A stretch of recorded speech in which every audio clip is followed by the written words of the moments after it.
Carta aos Hebreus, capítulo 1. Passando por uma longa linha de profetas, Deus falou aos nossos antepassados séculos a fio, de diferentes maneiras. Em tempos recentes, a comunicação foi direta, por intermédio de seu Filho. Por meio do Filho, Deus, no princípio, criou o mundo, e no fim tudo vai pertencer ao Filho. O Filho reflete perfeitamente que Deus é e está selado com a natureza de Deus. Ele mantém tudo unido pelo que diz palavras poderosas. Depois de ter consumado o sacrifício pelos pecados, o Filho tomou seu lugar de honra nos altos céus ao lado de Deus, sendo maior em posição e domínio que qualquer anjo. Alguma vez Deus disse a algum anjo: "Você é meu filho, hoje me alegro em você"?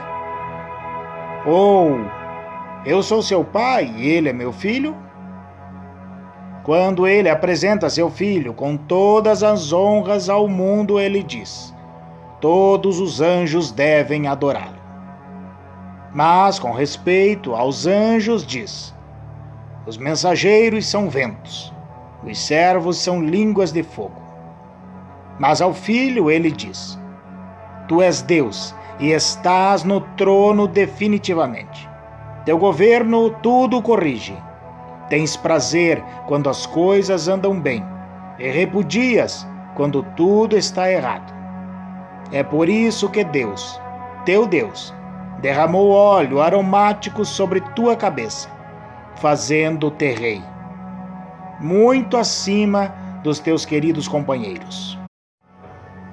E mais uma vez ao Filho: tu, Senhor, deste início a tudo, estabeleceste os fundamentos da terra, depois modelaste as estrelas no céu. Terra e céu se desfarão, mas tu jamais. Eles se gastam como roupa velha. Tu irás dobrá-los como um manto usado e então os guardarás. Mas serás sempre o mesmo, ano após ano. Nunca irás definhar, nunca irás desvanecer. E alguma vez ele disse algo parecido a algum anjo: assente-te aqui ao meu lado direito, até que eu faça dos seus inimigos um descanso para seus pés? Não é óbvio que todos os anjos são enviados para ajudar os que foram designados para receber a salvação? Capítulo 2. É fundamental que nos apeguemos com firmeza ao que ouvimos, para que não nos desviemos. Se a antiga mensagem entregue pelos anjos era válida e ninguém podia desprezá-la, acham que podemos nos arriscar a desprezar a última, esta magnífica salvação? Antes de tudo, ela foi entregue pelo Senhor em pessoa, depois cuidadosamente transmitida a nós pelos que dele a ouviram. Durante todo este tempo, Deus a estava confirmando com os dons do Espírito Santo, todos os sinais e milagres conforme decisão divina. Deus não encarregou os anjos da salvação de que estamos falando. A Escritura diz: o que é o ser humano para que te preocupes com eles? Por que desperdiçarias tempo te preocupando com eles? Tu os fizeste quase tão importantes quanto os anjos, deslumbrantes com a luz da aurora do Éden. Depois, deste a eles responsabilidade sobre o mundo que criaste. Quando Deus os designou responsáveis sobre tudo, nada foi excluído. Mas ainda não vemos todas as coisas debaixo da jurisdição humana. O que vemos é Jesus, feito quase tão importante quanto os anjos, e então, pela experiência da morte, coroado muito acima de qualquer anjo, com uma glória deslumbrante, com a luz da aurora no Éden. Naquela morte, pela graça de Deus, ele experimentou plenamente a morte no lugar de cada ser humano. Faz sentido que o Deus que iniciou tudo e que tudo preserva agora conclua sua obra, tornando perfeito o pioneiro da salvação através do sofrimento, enquanto ele conduz todas essas pessoas à glória. Uma vez que aquele que salva e os que são salvos têm uma origem comum, Jesus não hesita em tratá-los como família, dizendo: vou contar a meus bons amigos, meus irmãos e irmãs, tudo que sei sobre ti. Vou me reunir a eles num culto e em louvor a ti. Uma vez mais, ele se põe no mesmo círculo familiar quando diz: até eu vivo por depositar minha confiança em Deus. E uma vez mais, aqui estou com os filhos que Deus me deu. Uma vez que os filhos são carne e sangue, é óbvio que o Salvador assumiu a carne e o sangue para resgatá-los por sua morte. Abraçando a morte e tomando-a para si, ele destruiu o poder que o diabo exercia sobre a morte e libertou os que temiam em vida por causa do medo da morte. Assim, é evidente que ele não suportou tudo isso por causa dos anjos, e sim por causa das pessoas como nós, filhos de Abraão. Foi por isso que ele teve de assumir a vida humana de forma integral. Então, quando se apresentou diante de Deus como sacerdote principal, para retirar os pecados da humanidade, ele já havia experimentado toda a dor e havia passado em todos os testes e agora tinha condições de ajudar no que fosse necessário. Capítulo 3. Portanto, prezados amigos cristãos, companheiros nesta vocação até as últimas consequências, olhem com muita atenção para Jesus. Ele está no centro de tudo em que cremos, pois foi fiel em cumprir tudo que Deus ordenou. Moisés também foi fiel, mas Jesus tem maior honra. O construtor tem maior valor que sua obra. Toda casa tem um construtor, mas o construtor por trás de tudo é Deus.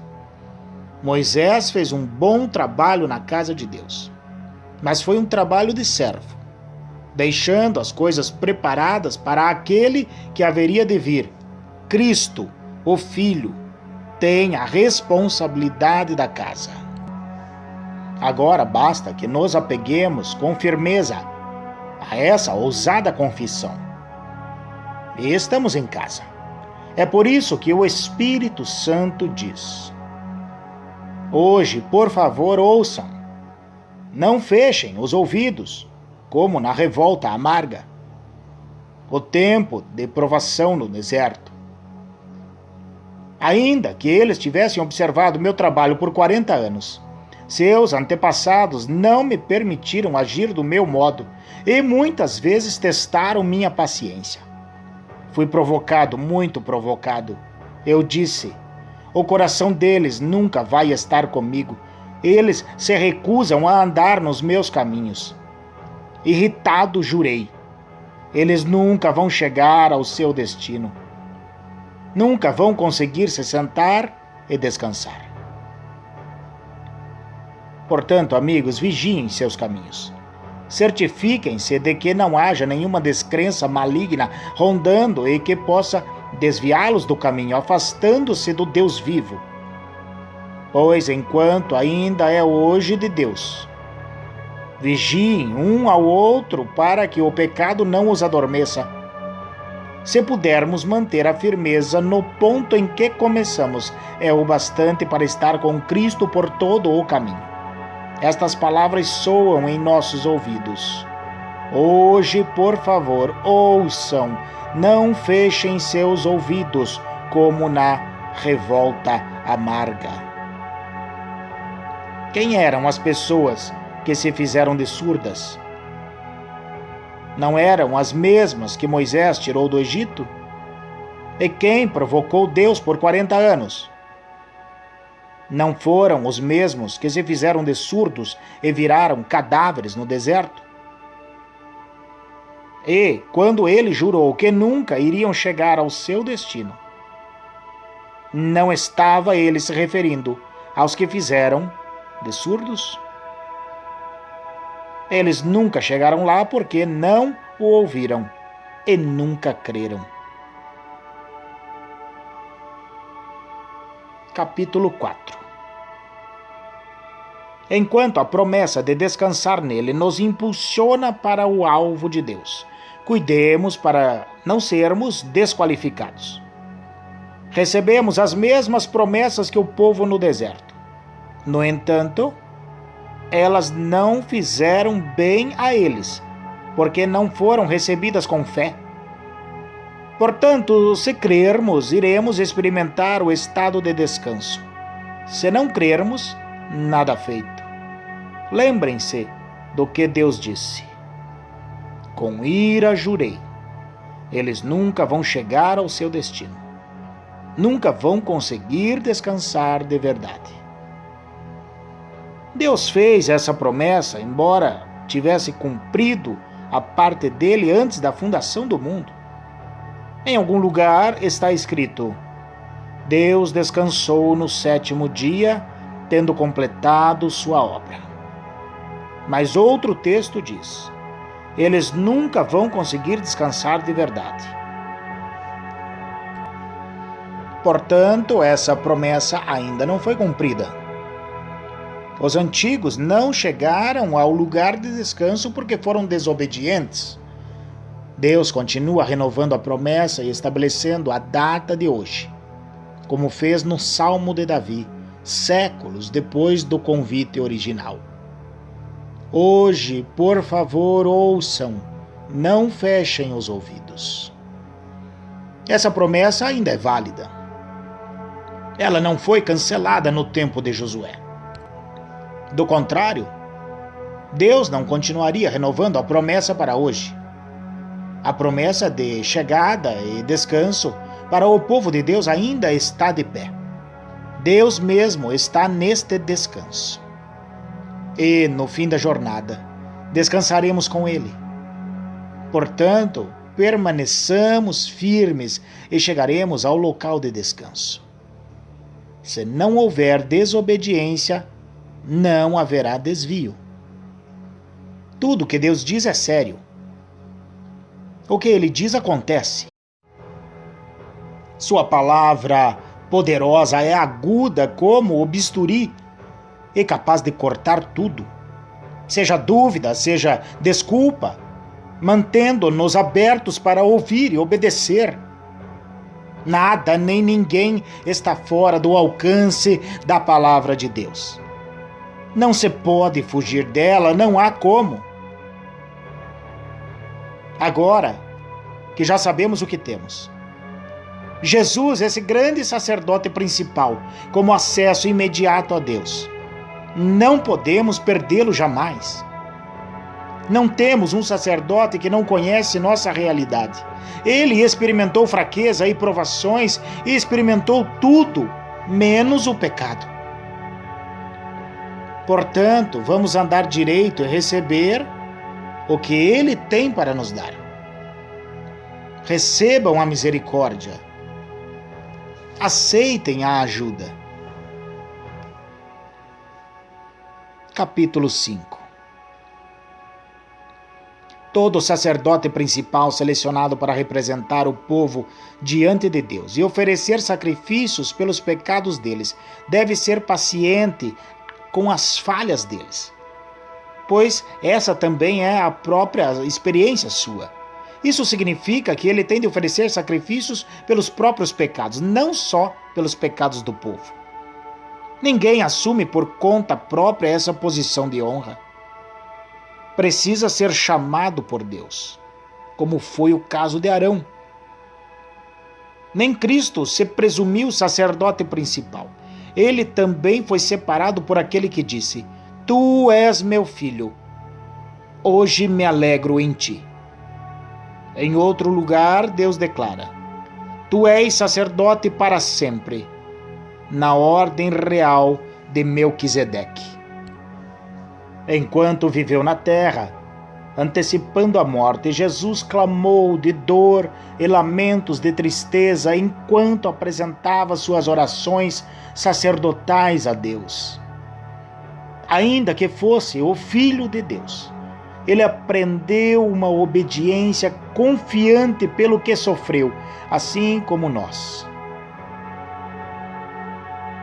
Então, tendo chegado ao apogeu da maturidade e declarado por Deus sacerdote principal na ordem de Melquisedeque, ele se tornou a fonte de salvação eterna para todos os que obedecem a ele confiadamente. Tenho muito a dizer sobre este assunto, mas é difícil argumentar com vocês, pois se apegaram ao mau hábito de não ouvir. Vocês já deveriam ser mestres, mas percebo que ainda precisam de alguém que se sente com vocês e ensine de novo os princípios elementares acerca de Deus, desde o início. Estão bebendo leite materno, quando deveriam estar há muito tempo ingerindo alimento sólido. O leite é para principiantes, inexperientes nos caminhos de Deus. O alimento sólido é para quem tem maturidade e alguma prática em discernir o certo do errado. Capítulo 6.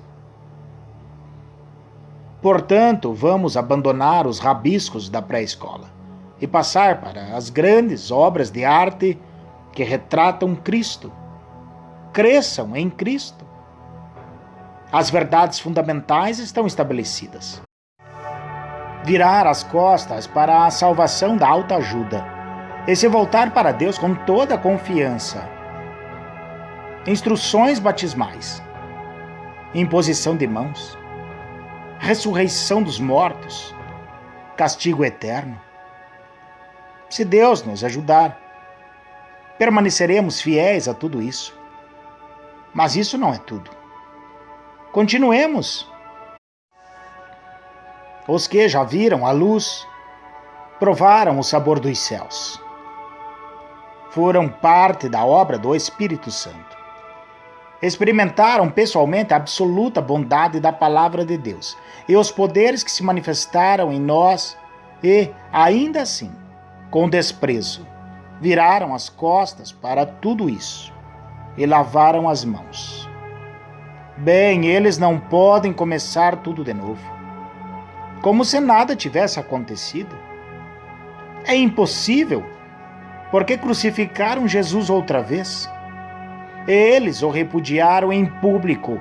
A terra ressecada que recebe a chuva produz uma colheita farta, pois o lavrador que a cultiva tem a aprovação de Deus. Mas, se produz ervas daninhas e espinhos, o mais provável é que ela seja amaldiçoada. Campos assim são queimados, não produzem colheita. Amigos, estou certo de que isso não acontecerá com vocês. Tenho os melhores pensamentos a respeito de vocês. Pensamentos sobre a salvação. Deus não perde nada. Deus conhece perfeitamente o amor que vocês demonstraram quando ajudaram alguns cristãos em necessidade. Algo que continuam a praticar.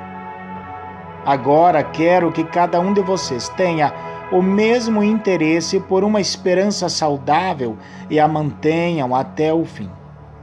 Não voltem atrás. Sejam como aqueles que nunca perderam a fé e receberam tudo que foi prometido a eles. Quando Deus fez aquela promessa a Abraão, ele a endossou, pondo a própria reputação em jogo. Ele disse: prometo que o abençoarei com tudo o que tenho. Bênção, bênção e bênção. Abraão se agarrou a isso e recebeu tudo que lhe foi prometido. Quando alguém faz uma promessa, oferece também uma garantia, apelando para alguma autoridade acima dele. Assim, se houver alguma dúvida a respeito da promessa, a autoridade entra em ação, decidindo qualquer questionamento.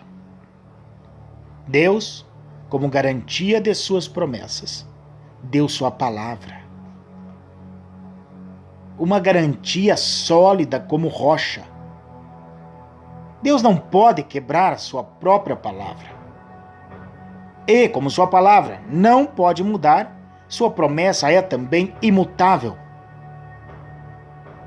Nós que recorremos a Deus para salvar nossa vida, temos todos os motivos para agarrar com as duas mãos a esperança prometida e nunca mais largar. Essa esperança é uma linha de vida espiritual inquebrável, que vai além de tudo que é visível, até a presença de Deus, onde Jesus está. Pois ele se adiantou a nós e assumiu sua posição permanente de sacerdote principal a nosso favor, na ordem de Melquisedeque.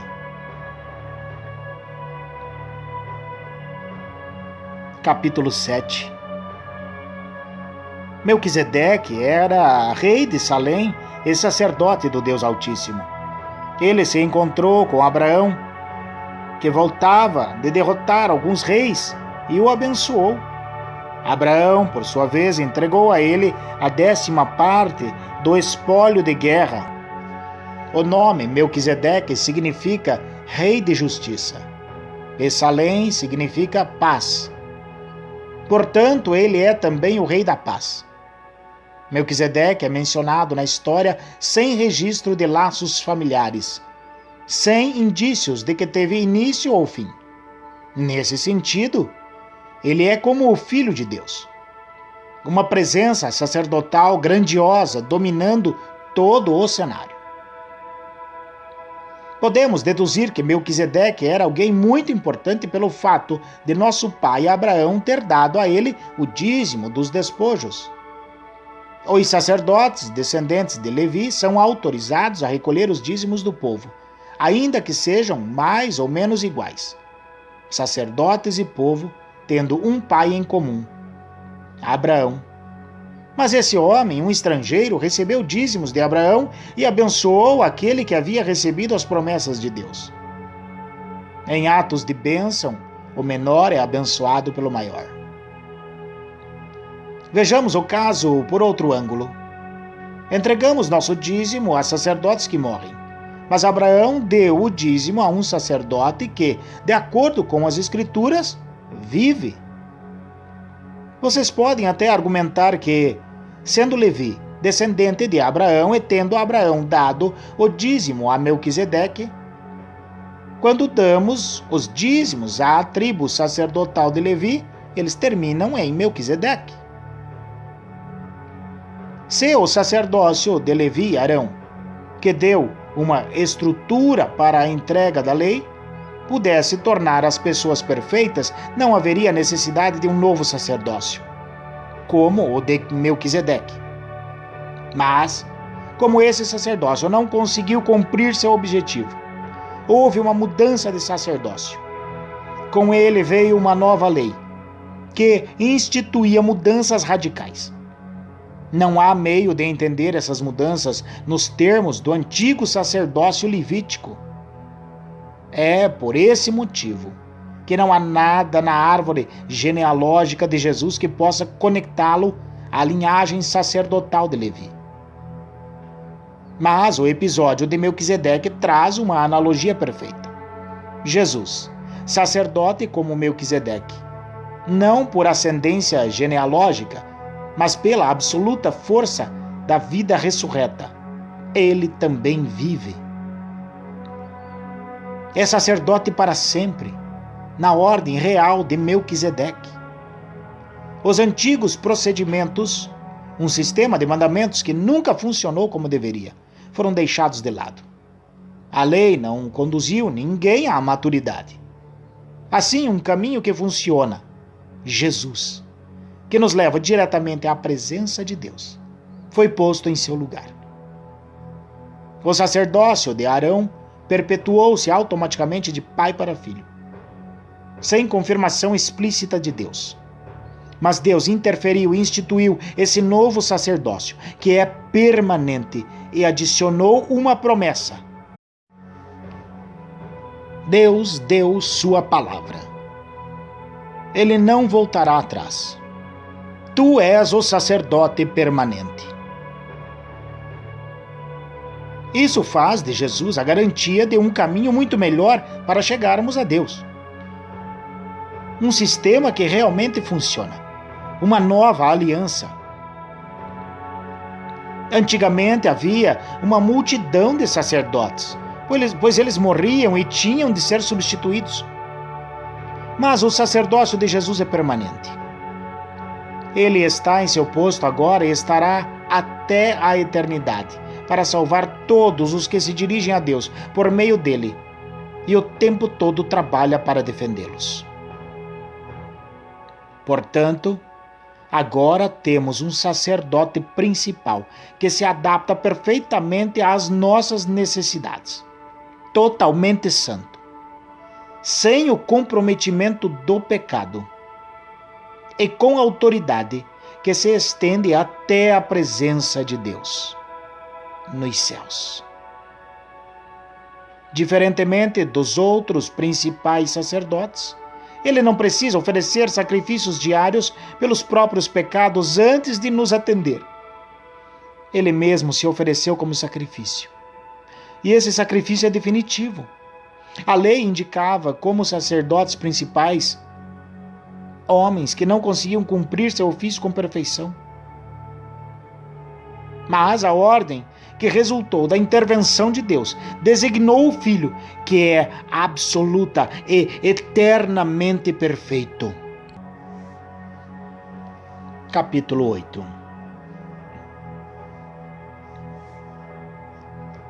Em essência, temos um sacerdote principal que, com autoridade na presença de Deus, conduz o culto no santuário verdadeiro construído por Deus. A tarefa do sacerdote principal é oferecer dádivas e sacrifícios. Nesse ponto, não é diferente do sacerdócio de Jesus. Se ele tivesse limitado à terra, não poderia ser sacerdote. Não precisaríamos dele, pois há um grande número de sacerdotes que podem oferecer as dádivas prescritas na lei.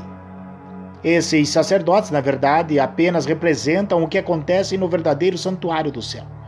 Moisés teve um vislumbre dele na época em que estava para edificar o santuário do tabernáculo. Foi quando Deus disse: siga exatamente o que você viu na montanha. Mas a obra sacerdotal de Jesus ultrapassa em muito a dos outros sacerdotes, pois ele faz parte de uma aliança muito superior. Se a primeira aliança tivesse funcionado, a segunda não seria necessária. Mas sabemos que a antiga aliança deixou a desejar, pois Deus disse: levantem a cabeça. Está chegando o dia em que vos estabelecer uma nova aliança vou, com Israel e Judá. Vou deixar de lado a antiga aliança, que estabeleci com os antepassados deles, quando os conduzi pela mão na saída do Egito. Eles não cumpriram a parte deles no acordo, por isso os deixei de lado. Mas a nova aliança que estou fazendo com Israel não será escrita no papel, não será esculpida em pedra. Desta vez vou escrever a aliança neles mesmos, vou gravá-la no coração deles. Vou ser o Deus deles, e eles serão o meu povo. Não precisarão ir à escola para aprender de mim, nem comprar um livro do tipo Conheça Deus em 5 lições. Eles vão me conhecer em primeira mão, o pequeno e o grande, o comum e o importante. Eles vão me conhecer por terem sido carinhosamente perdoados, por terem sua ficha de pecados apagada e limpa para sempre. Quando a nova aliança entre Deus e seu povo passou a vigorar, a antiga foi para a gaveta e lá ficará, acumulando poeira.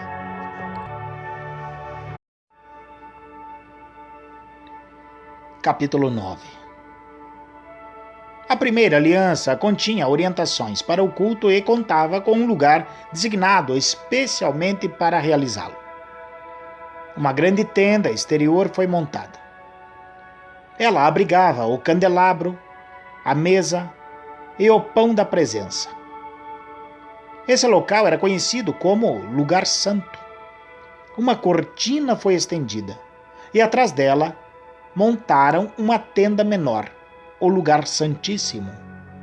Ali foram postos o altar de incenso feito de ouro e a arca da aliança, que era coberta de ouro e guardava uma urna de ouro com maná, o cajado de Arão que floresceu, as tábuas da aliança e o propiciatório, sob a sombra das asas do anjo. Mas não temos tempo para comentar isso agora. Depois que tudo estava em seu lugar, os sacerdotes cuidavam de suas tarefas na tenda maior, mas apenas o sacerdote principal entrava na tenda interior, a menor. E isso uma vez por ano, para oferecer um sacrifício de sangue pelos próprios pecados e pelos pecados acumulados do povo. Essa foi a maneira utilizada pelo Espírito Santo para mostrar, por meio de uma parábola visual, que, enquanto a tenda maior existisse, o povo não poderia andar com Deus lado a lado. Nesse sistema, as oferendas e os sacrifícios não podem, de fato, chegar ao âmago da questão. Não podem acalmar a consciência das pessoas, pois estão limitadas a questões de ritual e comportamento. Trata-se, essencialmente, de um arranjo temporário, até que uma revisão completa pudesse ser feita. Mas, quando o Messias, o sacerdote principal dos assuntos superiores da nova aliança, entrou em cena, ele ignorou o antigo tabernáculo e seus utensílios neste mundo criado e se dirigiu diretamente ao tabernáculo dos céus, o verdadeiro lugar santo, para exercer um ministério perfeito. Ele também descartou os sacrifícios que consistiam em sangue de bezerros e de bodes, e os substituiu pelo oferecimento do próprio sangue. Esse foi o preço da nossa libertação definitiva. Se o sangue de animais e os outros rituais de purificação tiveram algum efeito positivo sobre nosso comportamento e nossa religião, imaginem quanto mais o sangue de Cristo é capaz de purificar nossa vida por dentro e por fora. Por meio do Espírito, Cristo ofereceu-se como sacrifício sem defeito e nos liberou dos esforços inúteis para que nos tornássemos pessoas respeitáveis e pudéssemos viver para Deus. Assim como um testamento só tem efeito depois da morte de quem o fez, a nova aliança foi iniciada com a morte de Jesus. Sua morte assinalou a transição da antiga aliança para a nova, cancelando as antigas obrigações e os pecados que as acompanhavam e convocando os herdeiros a receber a herança eterna que foi prometida a eles. Reuniu Deus o seu povo neste novo caminho. Mesmo na primeira aliança, houve a necessidade de uma morte para sua confirmação. Depois de ler todos os termos da aliança da lei, o testamento de Deus, Moisés pegou o sangue dos animais sacrificados e, num gesto solene, aspergiu-o sobre o documento e sobre o povo, que era o beneficiário. Ele atestou sua validade com as palavras: "Este é o sangue da aliança ordenada por Deus." fez o mesmo com o local de culto e seu mobiliário. Moisés disse ao povo: Este é o sangue da aliança que Deus firmou com vocês. Num testamento, pode-se dizer que tudo gira em torno da morte. É por isso que o sangue, a evidência da morte, é tão usado em nossa tradição, especialmente no que se refere ao perdão dos pecados. Isso indica a proeminência do sangue e da morte em todas aquelas práticas secundárias que apontam para as realidades do céu. Indica também que, quando o que é real assume seu lugar, os sacrifícios de animais não são mais necessários, pois já cumpriram seu propósito. Cristo não entrou na versão terrestre do lugar santo. Ele entrou no verdadeiro lugar santo e ofereceu-se a Deus como sacrifício pelos nossos pecados. Ele não faz isso todo ano, como os principais sacerdotes faziam na antiga aliança, com um sangue que não era o deles. Se fosse, ele teria de se sacrificar repetidamente no decorrer da história. Em vez disso, ele se sacrificou de uma vez por todas, assumindo todos os outros sacrifícios no seu sacrifício, a solução final para o pecado. Todo mundo tem de morrer uma vez e depois encarar as consequências de sua vida.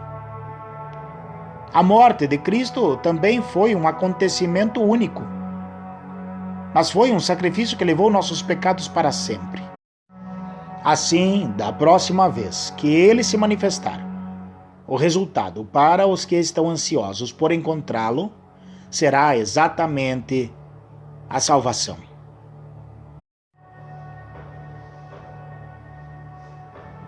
Capítulo 10.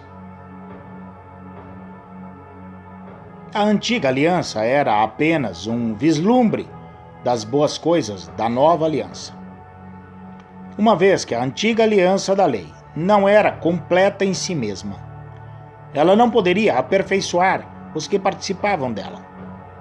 Não importa quantos sacrifícios oferecessem ano após ano, jamais conseguiriam uma solução definitiva. Se tivessem conseguido, os adoradores seguiriam cada um o seu caminho alegremente, não mais presos aos seus pecados. Mas, em vez de remover a consciência do pecado, a repetição dos sacrifícios de animais, na verdade, só realçava a preocupação e a culpa. Porque o sangue de touros e de bodes não tem poder para eliminar pecados. É isso que a profecia quer dizer nas palavras de Cristo. Tu não queres sacrifícios e ofertas ano após ano, e me preparaste um corpo para o sacrifício. Não é o aroma ou a fumaça do altar que te dá prazer. Então eu disse: estou aqui para fazer do teu modo, ó Deus, como está determinado no teu livro. Quando ele diz: tu não queres sacrifícios e ofertas, está se referindo às práticas da antiga aliança. Quando acrescenta: estou aqui para fazer do teu modo, deixou de lado o sistema antigo para promulgar a nova aliança, o modo de Deus, por meio do qual nos tornamos perfeitos para Deus pelo sacrifício único de Jesus. O sacerdote trabalha no altar todos os dias, oferecendo o mesmo sacrifício ano após ano, e nem de longe resolve o problema do pecado. Como sacerdote, Cristo fez um sacrifício único pelos pecados e tudo se resolveu. Então ele se sentou à direita de Deus e apenas esperou que seus inimigos desabassem. Foi um sacrifício perfeito, realizado por uma pessoa perfeita para aperfeiçoar pessoas muito imperfeitas. Por meio daquela simples oferta, ele fez tudo o que precisava ser feito para os que tomam parte no processo purificador. O Espírito Santo confirma: a nova aliança que estou fazendo com Israel não será escrita no papel, não será esculpida em pedra. Desta vez vou escrever a aliança neles mesmos, vou gravá-la no coração deles. Ele conclui: vou limpar de vez a ficha dos pecados deles. Uma vez que os pecados foram definitivamente eliminados, não é preciso mais oferecer sacrifícios por eles. Portanto, amigos, podemos agora, sem hesitação, caminhar direto para Deus, até o lugar santo. Jesus preparou o caminho pelo sangue de seu sacrifício e atua como nosso sacerdote diante de Deus. A cortina que dá acesso à presença de Deus é seu corpo. Então, avante, cheios de fé, confiantes de que estamos apresentáveis para Ele. Vamos nos agarrar às promessas que nos fazem prosseguir. Ele sempre mantém sua palavra. Sejamos criativos no amor, no encorajamento e na ajuda. Não evite as reuniões de culto como alguns fazem, desprezando os irmãos, ainda mais agora que o grande dia se aproxima. Desistir e virar as costas para tudo que aprendemos e recebemos, para a verdade que agora sabemos, é o mesmo que rejeitar o sacrifício de Cristo. E estaremos sem defesa no juízo final. E que julgamento será? Se a pena por quebrar a lei de Moisés era a morte física, o que acham que vai acontecer de vocês? Se desprezarem o Filho de Deus, se cuspirem no sacrifício que tornou vocês completos e se insultarem o Espírito. Isso não é pouca coisa. Deus já nos avisou. Vai nos chamar para prestar contas e nos fazer pagar. Ele foi muito claro. A vingança é minha, e não vou deixar passar nada. Disse também: Deus vai julgar seu povo. Acreditem, ninguém vai escapar. Lembram-se de quando vocês viram a luz pela primeira vez? Eram tempos difíceis. Ser desrespeitado em público e atacado de todas as formas era a rotina, às vezes com vocês, às vezes com seus amigos. Se os amigos eram presos, vocês ficaram do lado deles? Se os amigos atacavam e tomaram seus bens, vocês os deixavam ir com um sorriso, sabendo que eles não poderiam tocar no verdadeiro tesouro de vocês. Nada disso os aborrecia. Nada os fez retroceder. Então, não joguem tudo isso fora. Na época, vocês eram confiantes e devem ser agora.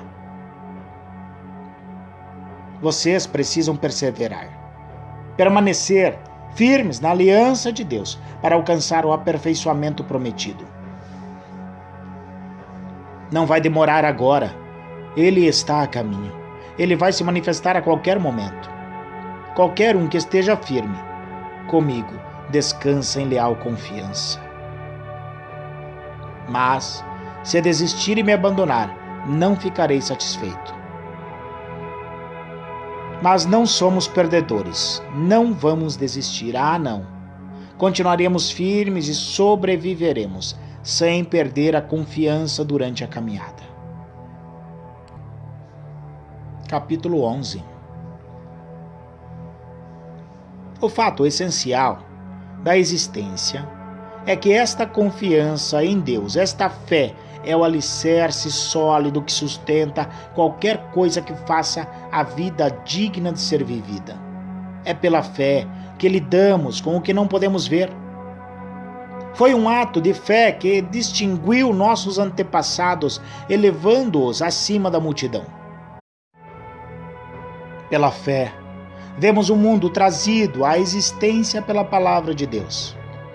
O que foi criado e que podemos ver por meio do que não vemos.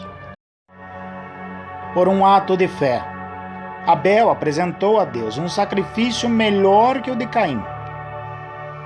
Foi aquilo em que ele acreditava, não o que ele trouxe, que fez diferença. Pelo que Deus observou, pôde aprová-lo e considerá-lo justo. Após todos esses séculos, aquela fé continua a chamar nossa atenção. Por um ato de fé, Enoque escapou da morte. Eles o procuraram e não o encontraram, pois Deus o tinha tomado. Sabemos, com base num testemunho confiável, que antes de ser tomado ele agradou a Deus. É impossível agradar a Deus a não ser pela fé. Por quê?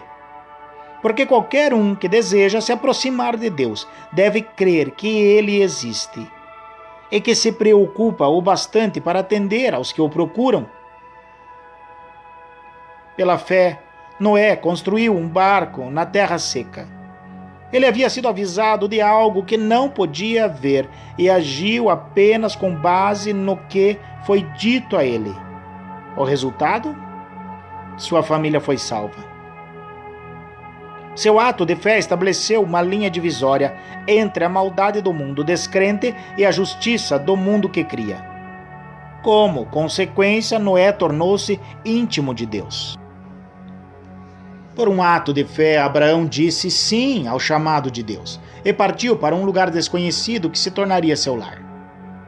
Quando ele saiu, não tinha ideia de onde estava indo. Por um ato de fé, foi residir no país que, de acordo com a promessa, seria dele. Viveu ali como estrangeiro e morava em tendas. Isaac e Jacó fizeram o mesmo, vivendo pela mesma promessa. Abraão agiu assim, mantendo o olhar numa cidade invisível, que tem fundamentos reais e eternos, a cidade planejada e construída por Deus. Pela fé, a estéril Sara conseguiu engravidar, mesmo sendo já bem idosa, porque ela creu que a pessoa que fez promessa iria cumpri-la. Foi assim que, de um homem idoso e sem vigor, nasceram milhões de pessoas. Cada uma dessas pessoas de fé morreu, sem ver o cumprimento da promessa, mas ainda crendo. Como conseguiram? Eles ouviram e saudaram de longe, aceitando o fato de que eram passageiros pelo mundo. Quem vive assim sabe que está procurando o seu verdadeiro lar. Se estivessem com saudade do antigo país, poderiam ter voltado quando quisessem. Mas buscavam um país muito melhor que o antigo. Buscavam o país celestial. É fácil entender por que Deus é tão orgulhoso dessas coisas e por que há uma cidade à espera delas. Pela fé, Abraão, na hora da prova, ofereceu Isaque de volta para Deus. Agindo com fé, ele estava disposto a devolver o filho prometido, seu único filho, assim como se havia mostrado feliz em recebê-lo. É isso depois de Deus ter dito a ele: seus descendentes virão de Isaque. Abraão raciocinou que Deus, se quisesse, poderia ressuscitar o morto. Em certo sentido, foi o que aconteceu quando ele pôde retirar Isaque vivo do altar. Por um ato de fé, Isaque vislumbrou o futuro enquanto abençoava Jacó e Esaú. Por um ato de fé, Jacó, no leito de morte, abençoou os filhos de José de maneira invertida. O mais novo primeiro, depois o mais velho, abençoando-os com a bênção de Deus, não com a sua, enquanto fazia uma reverência apoiado em seu cajado. Por um ato de fé, José, na hora da morte, profetizou o êxodo de Israel e deixou instruções quanto ao próprio sepultamento. Por um ato de fé, os pais de Moisés, após seu nascimento, o esconderam por 3 meses. Eles perceberam a beleza do bebê e desafiaram o decreto real. Pela fé, Moisés, já adulto, recusou os privilégios da casa real egípcia. Preferiu a vida dura com o povo de Deus, em vez de se entregar à vida fácil de pecados com os opressores. Ele preferiu o sofrimento do arraial do Messias à riqueza dos egípcios. Porque enxergava adiante, antecipando a recompensa. Por um ato de fé, ele virou as costas para o Egito, sem ligar para a fúria do rei. Ele tinha o olhar naquele que ninguém pode ver e continuou firme. Por um ato de fé, celebrou a Páscoa e aspergiu o sangue da Páscoa em cada casa, para que o destruidor dos primogênitos não tocasse em ninguém. Por um ato de fé, Israel atravessou o Mar Vermelho em terra seca. Os egípcios tentaram fazer o mesmo e se afogaram. Por um ato de fé, os israelitas marcharam ao redor das muralhas de Jericó durante 7 dias, e as muralhas caíram. Por um ato de fé, Raabe, a prostituta de Jericó, acolheu os espiões e escapou da destruição que veio sobre os que se recusaram a confiar em Deus. Poderia prosseguir, mas não há tempo. Ainda há muitos outros. Gideão, Baraque, Sansão, Jefté, Davi, Samuel, os profetas. Por seus atos de fé, eles venceram reinos, fizeram obras de justiça, viram promessas cumpridas. Foram protegidos de leões, incêndios e ameaças de morte. Transformaram a desvantagem em vantagem. Venceram batalhas, afugentaram exércitos invasores. Mulheres receberam seus queridos de volta dos mortos. Foram eles que, sob tortura, se recusaram a desistir e ser libertados, preferindo algo melhor, a ressurreição. Outros enfrentaram abusos, açoites e, sim, algemas e prisões. Temos informação de alguns que foram apedrejados, cerrados ao meio, assassinados a sangue frio. Histórias de homens vagando pela terra, em pele de animais, sem teto, sem amigos, sem força. O mundo não os mereceu, vivendo como podiam nas periferias cruéis do mundo. Entretanto, nenhum desses exemplos de vida de fé puseram a mão na recompensa prometida. Deus tem um plano melhor para nós. Que nossa fé se junte a deles, para formar um todo completo.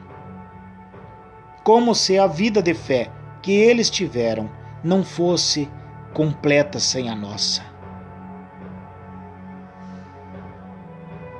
Capítulo 12.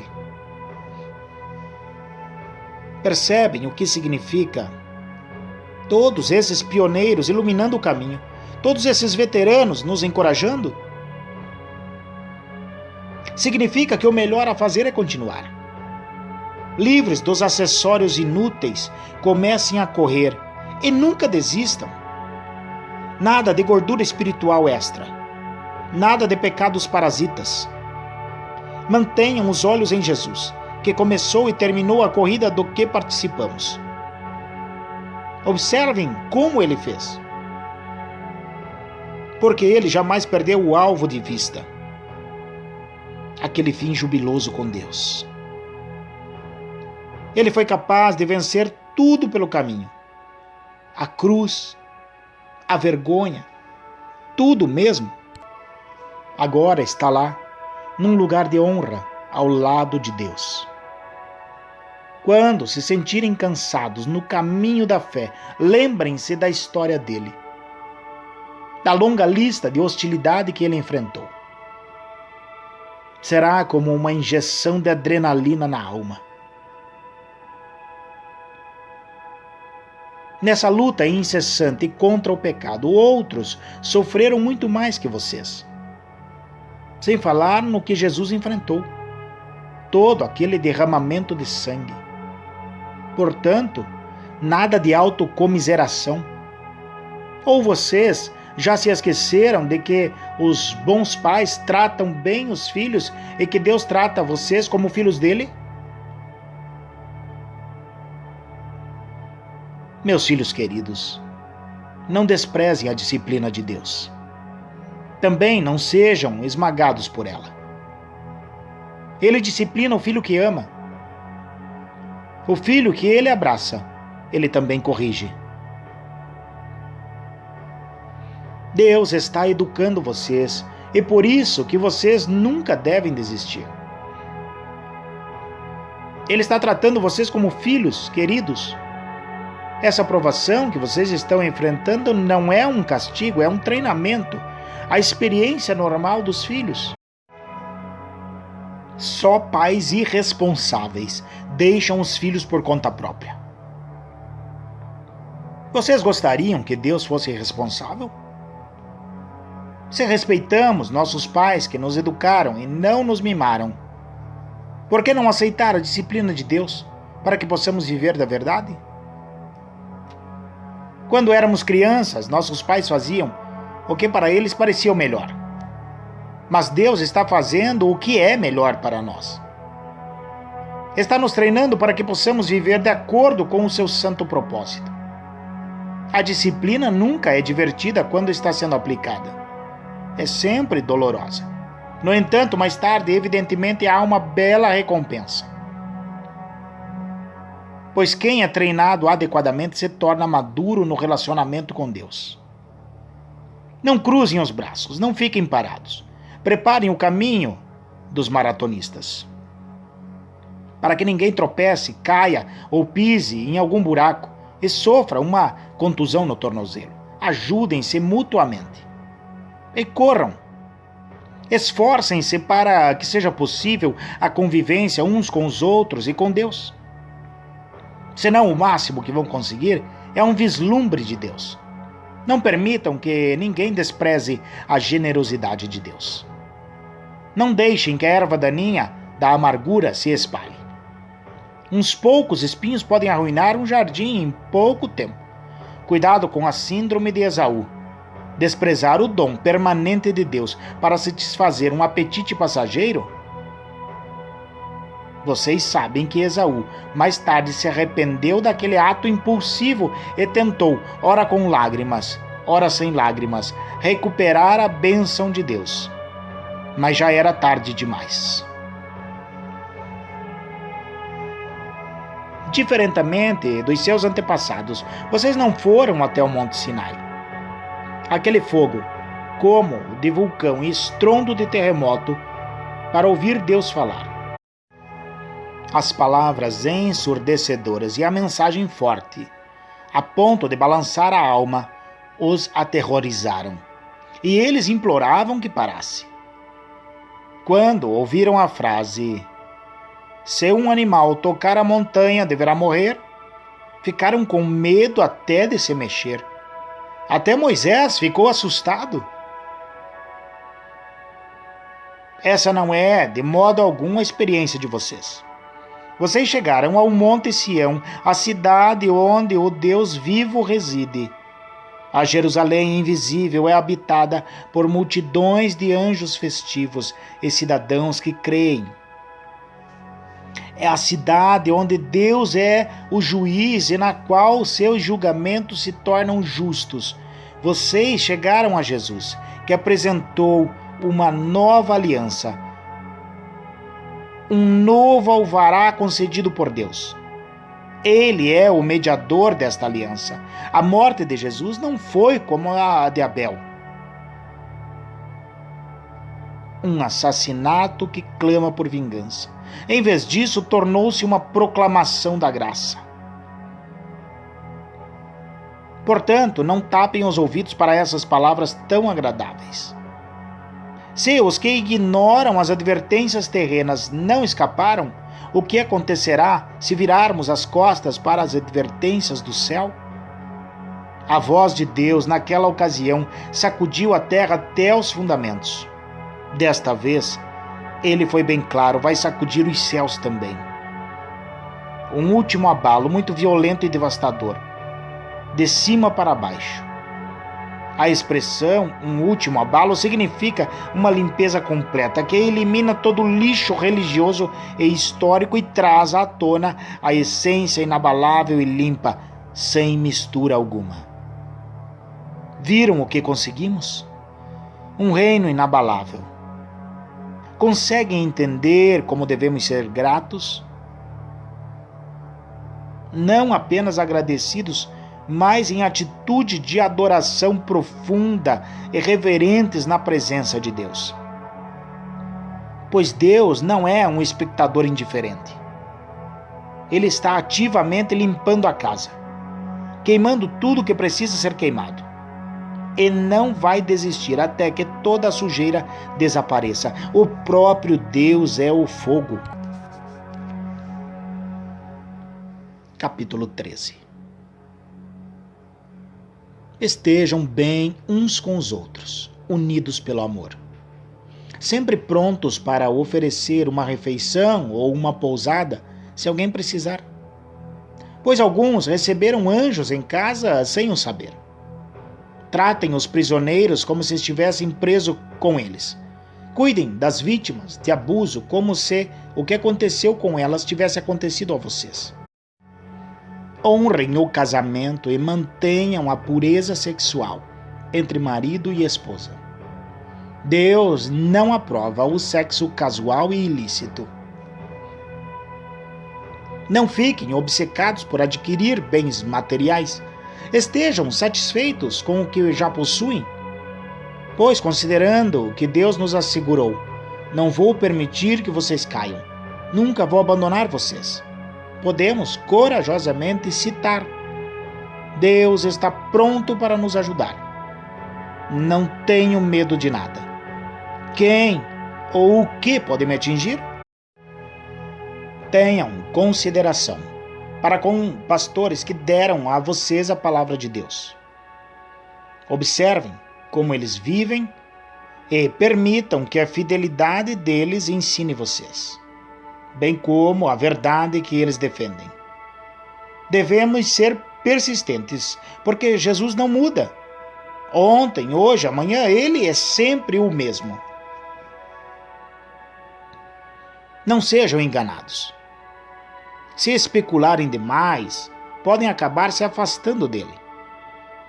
A graça de Cristo é o único fundamento adequado à vida. Produtos com o nome de Cristo não fazem muito pelos que os compram. O altar de onde Deus nos envia o dom de si mesmo não se presta ao tipo de exploração praticada por gente desonesta. No antigo sistema, os animais eram mortos. Depois, os corpos eram retirados do acampamento. O sangue, então, era trazido para dentro do altar como sacrifício pelo pecado. Ocorreu o mesmo com Jesus. Ele foi crucificado fora das portas da cidade. E ali ele derramou o sangue do sacrifício, que foi trazido para o altar de Deus, a fim de purificar seu povo. Portanto, vamos para fora, onde Jesus está, onde a ação está. Não devemos pensar em privilégios, mas a assumir nossa parte no sofrimento de Jesus. Esse mundo que fica do lado de dentro não é nosso lar. Esperemos a cidade que está para vir. Vamos para o lado de fora com Jesus, não mais derramando o sangue de sacrifícios de animais, e sim os louvores dos nossos lábios a Deus em nome de Jesus. Não pensem que, por achar que está tudo resolvido, poderão se tornar preguiçosos e não fazer mais nada pelo bem comum. Não! Compartilhem o que têm com os outros.